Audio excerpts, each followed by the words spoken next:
수고하셨습니다. 네, 비오는데 고생하십니다. 저희 햇불 진행할 텐데요. 카메라가 이건가요? 그리고 약간 좀 점검되고 시작할게요. 아직 맡으시는 언론인들 계셔서. 네, 그럼 시작하겠습니다. 네. 매일신문이 있습니다. 앞쪽에서 체험하시고 오늘 일정 대부분을 경북지역에서 소화하시는데요. 경북지역 방문해 보시니까 어떠신지 소감 한 말씀 부탁드립니다. 그냥 즐겁지요. 물론 이제 현장에 계신 우리 국민 여러분들은 참 힘드신 것 같습니다. 그리고 그 어려운 환경을 보는 제 마음도 참 아프긴 한데 그래도 고향이고 또 경상도 말 쓰는 분들 만나서 말씀 들어보면 정말 고향이다, 마음이 푸근해지는 그런 느낌이 듭니다. 표도 좀 많이 나왔으면 좋긴 하겠는데 그건 모르겠죠. 여하튼 고향에 오니까 좋습니다.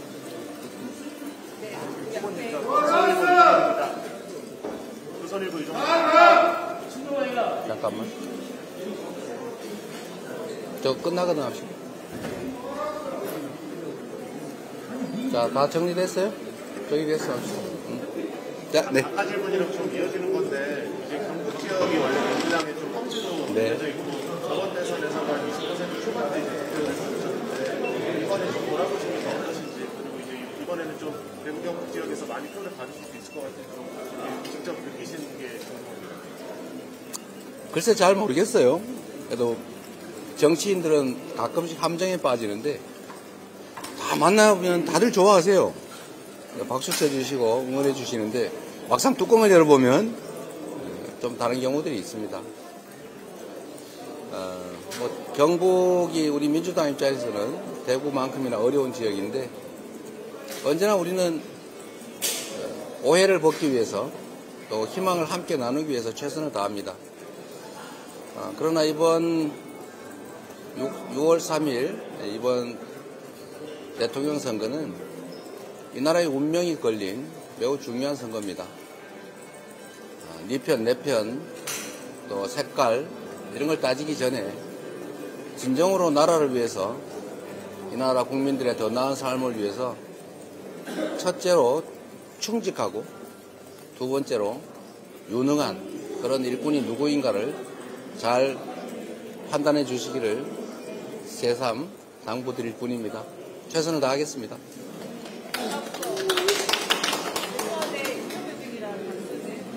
앞선 질문이랑 맥락이 비슷할 수 있는데요. 어쨌든 경북 방문하셨는데 아직 후보님 지지하지 않는 유권자들에게 좀 어떻게 말씀드리면서 호소하시고 싶은지라, 그리고 오신 만큼 지난 대선에서는 10%대 득표율 나왔는데 어느 정도 목표 갖고 계신지 그건 여쭤보겠습니다. 진인사 대천명이라고요. 사람이 할 수 있는 최선을 다하고 결과는 또 하늘에 맡기는 거죠. 우리 대구 경북의 우리 대한민국 국민들께서도 이번 대선만큼은 사람을 잘못 뽑으면 뽑은 사람의 운명조차도 삶조차도 달라질 수 있다는 것을 지난 선거의 결과로 아마 느끼셨을 것 같습니다. 물론 뭐 어떤 사람이 더 적합한지 끊임없이 비교하고 평가하시겠지요. 그런데 정말 분명한 것은 정치 집단들 또는 정치인들을 잘 구별을 하실 필요가 있습니다. 결국 우리의 운명이 달려있지 않습니까? 저는 더 나아지실 거라고 확신하고 또 뭐 나아지지 않은들 우리로서야 최대한 노력해서 설명드리고 또 우리 국민들의 선택을 기다릴 뿐이지요. 최선을 다하겠습니다. 한 분 정도만 일단 질문을 더 받아보지. 아까부터 해주셨죠? 네. 어린이집의 이승주라고 합니다. 오늘 그 김지현 진보당 대선 후보가 압도적 대선 승리를 위해서 대선 후보직 사퇴하고 본인 지지 선언을 했는데요. 진보 진영 단일화에 대한 후보님의 입장을 여쭤보고 싶습니다. 후보 안 나가신대요? 뭐 감사하게 생각하지요. 네. 네.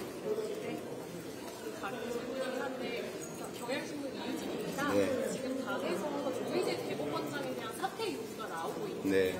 이에 대한 후보님의 입장이 궁금하고 14일에 청구대에 개최한다고 하는데 필요성에 좀 공감하시는지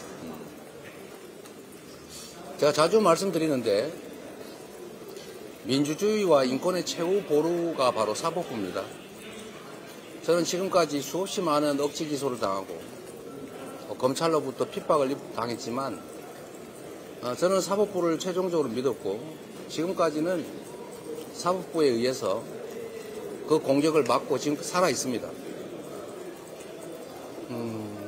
뭐 저번에 구속영장 청구 때도 아마 대부분 다 구속될 가능성이 높다고 했지만 그리고 저는 뭐 법률가로서 현실적으로는 어렵겠지만 법률적으로는 기각하는 게 맞다고 생각했는데 어쨌든 법원이 영장을 기각해서 죽지 않고 이렇게 살아있지 않습니까? 제가 도지사가 됐을 때도 무려 4건을 기소당했는데 뭐 한 2년 동안 엄청 고생을 하긴 했지만 결국 법원에 의해서 전부 다 무죄를 받았죠. 지금 이 정권에 의해서 이 정권은 아니죠 이제.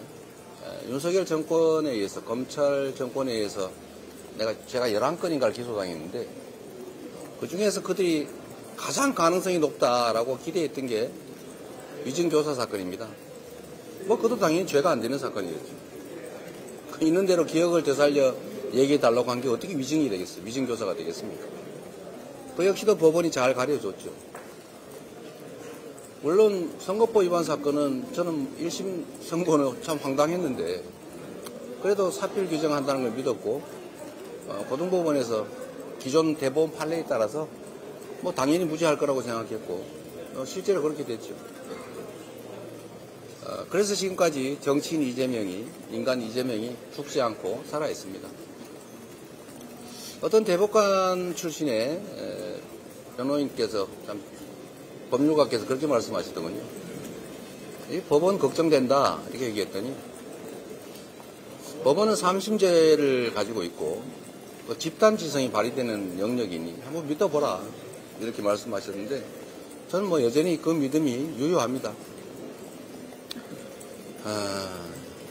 이 법을 선언하는 사법체제가 정치에 오염이 되거나 사익과 돈에 혹이라도 오염이 되면 대체 뭘 믿고 살겠어요? 민주공화국 삼권분립체제라고 하는 게 얼마나 중요합니까? 그 중에 최고의 보루가 법원 사법부입니다. 그 보루가 무너지면 다 소용없어요. 브라질을 한번 여러분도 보십시오. 그 멀쩡하게 잘 나가던 나라가 어느 날 갑자기 퇴락했어요. 왜 그랬습니까? 사법이 망가지니까 나라가 망했지 않습니까? 지금도 저는 대부분의 사법부 구성원들을 믿습니다. 그리고 우리의 사법체계를 믿습니다. 그러나 말씀드린 것처럼 최후의 보루가 자폭을 한다든지 최후의 보루의 총구가 우리를 향해서 난사를 하면 어떻게 되겠어요? 고쳐야죠. 보루를 지켜야죠. 보루를 지켜야 민주주의가 지켜지고 민주공화국이 지켜집니다. 그 보루를 지키는 길이 어떤 길인지를 우리 국민들께서도 다 아십니다. 사법부 구성원들도 다 알고 있죠. 정의와 상식, 합리에 따라서 헌법과 법률에 따라서 모두들 잘 판단하고 잘 처리할 거라고 믿습니다. 네. 죄송한데 저희가 일정이 그냥 놔두세요. 밀렸는데 하나만. 아니 뭐 저도 할 말이 좀 있으니까 하라고 그러죠. 비가 와서 오늘 일정이 많이 밀려서 네. 이어지는 질문이어가지고 사실 질문 드렸는데 전국 법관 회의가 26일로 잡혔습니다. 며칠이요? 26일로 잡혔는데요. 아 상당히 늦게 잡혔네요. 그래서 의원님 사건 관련이니까 한번 말씀 부탁드리고 또 아까 가보신 기념과 즉흥으로 추가를 하셨는데 어떻게 그렇게 하시게 됐는지도 말씀해 주세요. 일단 저는 우리 사회가 앞으로 해결해야 될 제일 중요한 과제 중에 하나가, 물론 먹고 사는 문제를 해결하는 게 제일 중요하겠습니다만, 그거 별로 중요하지 않는 걸 가지고 좀 덜 싸웠으면 좋겠어요. 좌니 우니 파란색이니 빨간색이니, 물론 차이들이 있으면 그 차이를 드러내고 조정할 필요가 있습니다. 뭐 없게 할 수는 없죠. 그러나 차이는 차이일 뿐이죠. 다르다고 해서 틀린 건 아닙니다. 근데 우리는 다르기만 하면 제거하려고 해요. 제거하고 자기만 살겠다는데 세상에 그게 가능합니까? 음지가 있으면 양지가 있는 거고, 산이 높으면 골도 깊은 것인데 내가 이쪽을 생각하면 저쪽이 생각하는 사람도 있죠. 동전도 앞면이 있어야 뒷면이 있는 거 아닙니까? 그래서 서로 존재를 인정해야 됩니다. 그리고 차이 크지 않아요. 조정하면 됩니다. 뭐 양보를 크게 안 해도 돼요. 서로 얘기하다 보면 접점이 생겨요. 제가 이런저런 현안을 가지고 입장이 다른 사람들 간에 이렇게 모여서 토론을 많이 하게 합니다. 제가 시정을 할 때도, 도정을 할 때도, 뭐 계곡 상인들 그 불법 시설물 때문에 뭐 철거하고 대안을 세울 때도 다 모여서 대화를 해봅니다. 상당 부분은 오해고, 상당 부분은 곡해고, 상당 부분은 다 보완할 수 있는 일들입니다. 해결할 수 없는 마지막 영역들이 조금씩은 있어요. 그러나 그거는 결국은 법과 원칙에 따라서 해결할 수 있죠. 그걸 하라고 권력이 있는 겁니다. 그 권력을 바탕으로, 권한을 바탕으로 대화를 하면 대부분의 문제는 해결돼요. 제가 시정을 할 때도 성남시장실에 9층에 구석에 숨어있던 시장실을 2층으로 옮겼더니 경찰서장이 찾아와가지고 그 2층에 있으면 절대 안 된다고 해서 왜 그러냐 했더니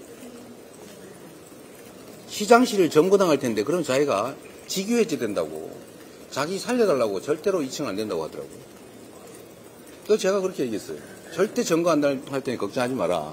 무슨 특별한 수가 있냐. 그래서 제가 그랬죠. 여러분도 궁금하지 않습니까? 점거 안 당하는 방법? 제가 열쇠 주고 가겠습니다.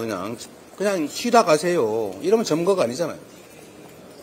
실제로 들어와서 몇 분이 농성을 하길래 제가 저녁 6시에 키 맡기고 퇴근했어요. 그때 10시 되니까 집에 가셨더군요. 그리고 다음날 다시 모여서 얘기하고, 근데 그 다음부터는 다시 안 오세요. 대개 한 2-3시간 얘기를 하면 다 해결이 됩니다. 전 우리 사회도 좀 그랬으면 좋겠어요. 안 싸워도 될 걸 가지고 너무 많이 싸워요. 특히 정치가 그걸 부추깁니다.